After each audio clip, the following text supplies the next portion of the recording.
বন্ধুরা, তোমরা সবাই কেমন আছো? আশা করি তোমরা সবাই ভালো আছো, আমিও ভালো আছি।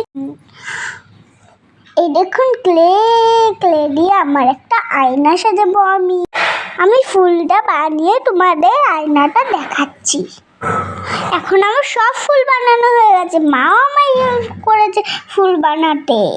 চলুন আমি এখন ফুলটা ডিজাইন করে নিই। আয়নাটা বানানোর জন্য আমি একটা গোল কাগজ কেটে নেব, তারপরে আয়নাটা বানাবো। তো এখন আমি আয়নাটা কাগজে লাগিয়ে নেব। কাগজটা কাটতে আমার মা হেল্প করেছে, আমি তো কাগজ কাটতে পারি না, কেন আমি বাচ্চা মানুষ। তো এখন আমি ফুলগুলো আয়নাটা সাজিয়ে নেব, হয়ে গেলে তারপর দেখাবো। হ্যালো বন্ধুরা, তোমাদের আমার আয়নাটা কেমন লেগেছে? দেখো অনেক রকম কালার আছে। আজকের মতন টাটা, বাই বাই।